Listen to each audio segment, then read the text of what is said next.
सोलापुरातील सदर बाजार पोलीस ठाण्याच्या हद्दीत गजबजलेल्या रोडवरून लग्नाची मिरवणूक निघाली होती। या मिरवणुकीत बाहेरील नृत्यांगना आणून नाच चालू असल्याची तक्रार पोलिसांकडे आली होती। नवरदेव तसेच विनापरवाना बाहेरून आणलेल्या नृत्यांगना यांच्यावर गुन्हा दाखल करण्यात आला आहे।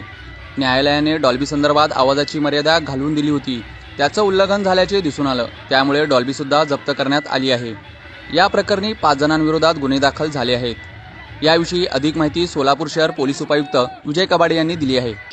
सदर बाजार पोलीस स्टेशनच्या हद्दीमध्ये एका गजबजलेल्या रोडवर लग्नाची वरात निघालेली आहे आणि या वरातीमध्ये डीजे लावण्यात आलेला आहे। तसेच बाहेरील नृत्यांगना आणून रस्त्यावर नाच सुरू आहे, त्यामुळे बऱ्यापैकी इथे गोंधळ सुरू आहे रस्त्यावर। अशा स्वरूपाचे फोन ज्यावेळेस कंट्रोलला आले त्यावेळेस पोलिसांनी स्वतः पोलीस निरीक्षक सदर बाजार यांनी स्पॉटवर जाऊन सदरील प्रकार पाहिला आणि यामध्ये आपण संबंधित डीजे चालक, संबंधित नवरदेव जे आहेत, या वरातीचे आयोजक, त्याचबरोबर ह्या नृत्यांगना ज्या बाहेरून आणलेल्या होत्या, या विनापरवाना ही जी मिरवणूक निघालेली आहे या सगळ्यांना ताब्यात घेऊन यांच्यावर गुन्हा दाखल करण्यात आलेला आहे।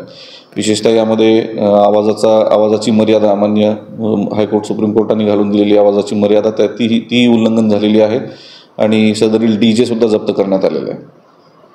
गुन्हे दाखल झाले आणि कोणत्या पद्धतीचे ते गुन्हे आहेत आणि पुढे कारवाई काय? प्राथमिकता 6 जणांवर गुन्हे दाखल करण्यात आलेले आहेत। यामध्ये वरातीचे आयोजक, ज्याची वरात होती असा नवरा मुलगा, त्यानंतर डीजे चालक आणि ज्या रस्त्यावर नाचणाऱ्या ज्या नृत्यांगना आहेत त्यांच्या विरोधात प्रायमरीली गुन्हा दाखल करण्यात आलेला आहे।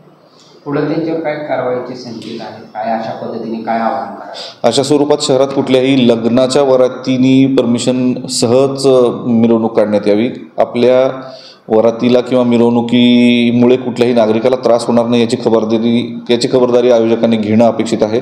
कुठल्याही परिस्थितीत बेकायदेशीररित्या कुठल्याही कायद्याचं उल्लंघन करणारी मिरवणूक अथवा वरात असेल तर निश्चित त्यावर कायदेशीर कारवाई करण्यात येईल।